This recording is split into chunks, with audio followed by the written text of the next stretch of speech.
Hi, I'm Nicholeen Peck, and I teach all over the world about parenting, good communication, and how to build strong family relationships, all through the lens of the principle self-government.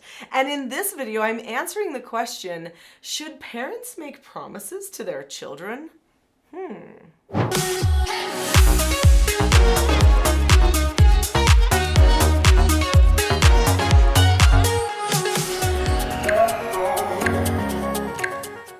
In this video, we're going to be talking about promises and making promises to children and what that does psychologically to our children and to our relationship, and what we can do to make sure that we do keep our word to our children but don't set them up for failure. All right, should parents promise things to their children? I'm sure you can think of many circumstances where you've seen a parent make a promise to a child. Maybe it's in a bribe, and if you are making promises as a way of bribing, be sure to watch my video about why parents should not bribe their kids, because I have a video all about that, and there's something else that you can do instead.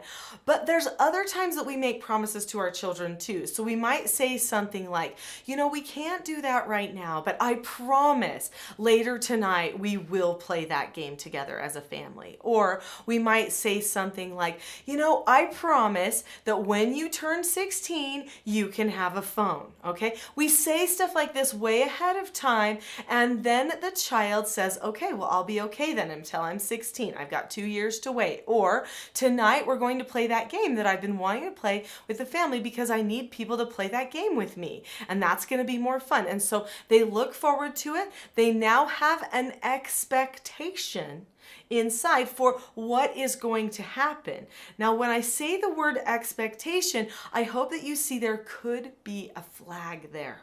All right. I have a whole video on this channel called The Expectation Trap versus the Cycle for Success, where I talk about where expectations can be good, but where also expectations can trap us and put us in a really bad spot. So in our relationships with our children, we don't always remember how they are going to be processing something. And when we make a concrete promise to them, like, I promise you that this is what's going to happen, we might be setting them up for disappointment and even frustration in our relationship, and we might be setting ourselves up for failure because there are times when we can't follow through with a promise. So let's say that we tell a child at age 14, when you are 16, you can have a cell phone. I will get you a cell phone. And then when it's right around the time that that child is age 15, you lose your job. And finances are really, really tight. And there is no way to buy a cell phone at that point. And the child says, you promised me, I'm 16, that's all I want for my birthday. It could be that because the child had an entitled feeling about that, because they were promised all that time, they might not be able to adapt later. And that could actually set them up for a lot of disappointment. Another thing that could happen is, let's say at age 14, it looks like the child is respecting boundary on digital devices well. But by the time they are 16, they're having a struggle with boundaries with digital devices. Maybe they're getting addicted. Maybe they're constantly taking your phone and looking at it, and you're like, you know what? They're not ready for a phone. If I gave them a phone right now, that thing would control them. They don't understand that phones are tools, not toys, and that either they control the phone or the phone controls them, because the phone has that much power. And so I can't give it to them yet. They're not ready. We've still got work to do. So when you then tell your 16-year-old, I don't think you're ready, then there could be World War III. In fact, because they've been building up to it for 2 years, they could decide they don't trust anything you say anymore. That you always lie to them. That you don't care about them. Because you made this promise. So look what it could do to your relationship if you decide to make promises to your child. You must be thinking, but surely we have to be able to tell them certain things will happen sometimes and also be as good as our word. Yes, I think there are things that we can say with a lot of assurance with our children, but we need to be very careful whenever we use the word I promise, because that's one of those words that speaks very deeply to all people. It says, this is a covenant. This is a guarantee. No one will stop this from happening. But it could. So you could say, we're going to play this game later tonight. I promise. As soon as I get done with this call and making dinner. But then someone could throw up after dinner. You'd be dealing with a sick person and you can't play the game. Or maybe there could be something happen where, somebody from work calls and it is so important that you have to handle it and you hate to put off the game with your child, which if at all possible you don't, because you prioritize the time with the child over the work call if you ever can. But you all know that, sometimes that could occur, right? The child has to be ready for adaptation. So we're going to be talking about a skill that you can use to help your children adapt and what you can do to make sure that you are as good as your word to your children. But first, subscribe to this channel. See that button that says subscribe? When you click that button, you will be opening a floodgate of information that will help you with your relationships. It will help you govern yourself better so that you can be more calm. It will help you with your attachment and bond with your children, and it will help you handle some of those pesky relationship problems or parenting problems that you might be experiencing on a regular basis. So click subscribe now. All right, I've got a special skill to teach you. This skill is called accepting no answers or accepting criticism. It's the same skill set for both of those situations. And it's taught in this book here, written by me, called Porter Earns a Quarter. The skill is accepting no answers or accepting criticism. We see Porter in this story have high hopes about all kinds of things that don't happen. He wants a certain thing for breakfast. He doesn't get it. He wants to play a certain way in his soccer game. It doesn't happen that way. He loses something that he really wants to find, and he has to accept a no answer. So how do you accept a no answer? Well, what Porter learns is he learns that you do 4 steps to accept a no answer. You look at the person or the situation. You keep a calm face, voice, and body. You say, okay, like, all right, that happened. I can't do anything about it. Or you disagree appropriately about it if you feel like maybe I should do something about this. And then the hardest part to remember to do is you drop the subject. And then you're through with that skill of accepting a no answer or accepting criticism.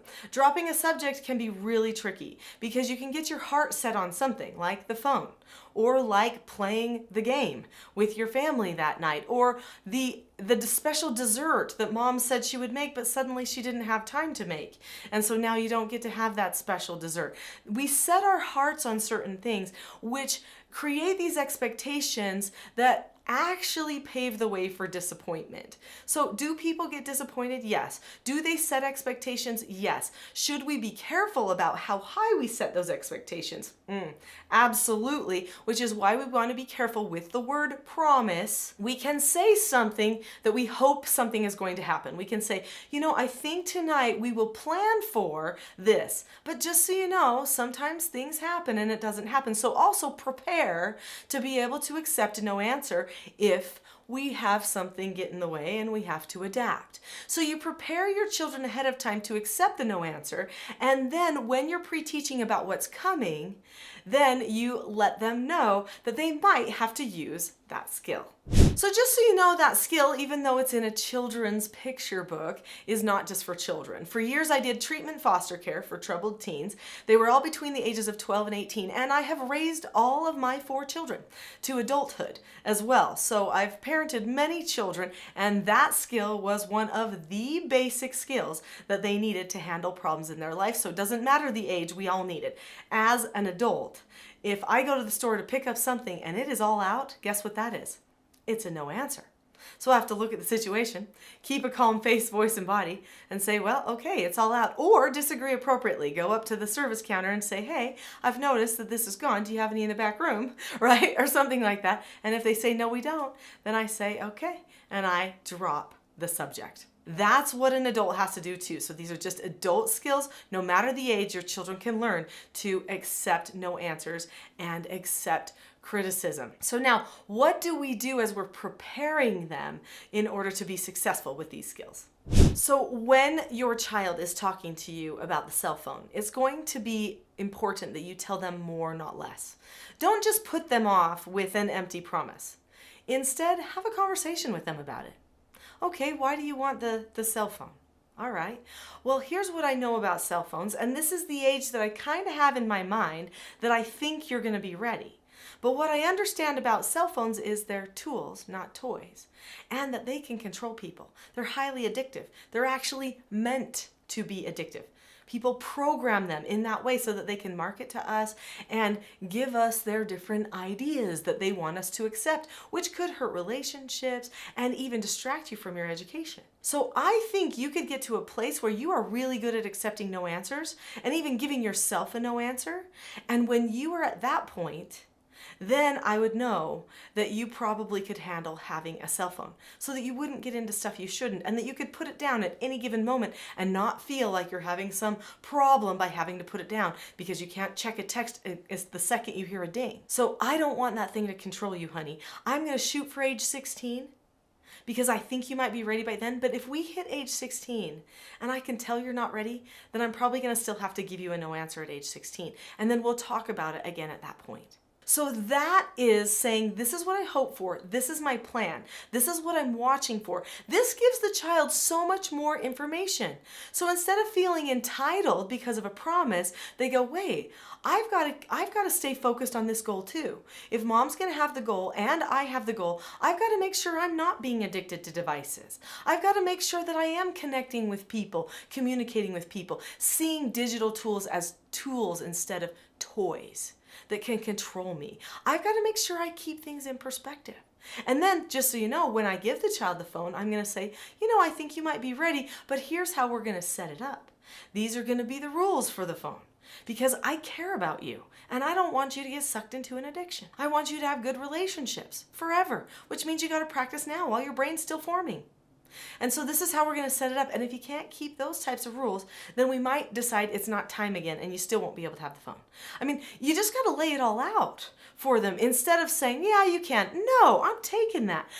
Then you're playing with the child emotionally and then they just feel like you don't care. When in reality, when you're saying, I got to have that phone, you're doing it because you care about the child, but the child is just seeing it as you pushing a button to make them mad or to have control over them. But if you have more talk about it instead of just a blank promise, you'll actually accomplish a whole lot more for yourself and the relationship, and your child will learn how to better self-assess and self-govern themselves as well. So pre-teaching, preparing, explaining why, these are all the things that you want to do, and you want to explain that it could not work out, and that this is the time that you decide to use that skill of accepting a no answer. And then when they do accept the no answers, when you have to adapt, be sure to praise them. Be sure to tell them that they did a really great job and that this was useful for them because they still have chosen to be happy. Choosing to be happy is way more important than playing any game or anything else because it's an empowering skill that they can use for life. If you've enjoyed this video, I know that you will love my next video, which is called The Not So Known Secret to Parenting Success. It will go into more detail about skills and things that you can use to help have a change of heart and good relationships in your home while still handling the problems. So click on the link to The Not So Known Secret for homeschool success right now.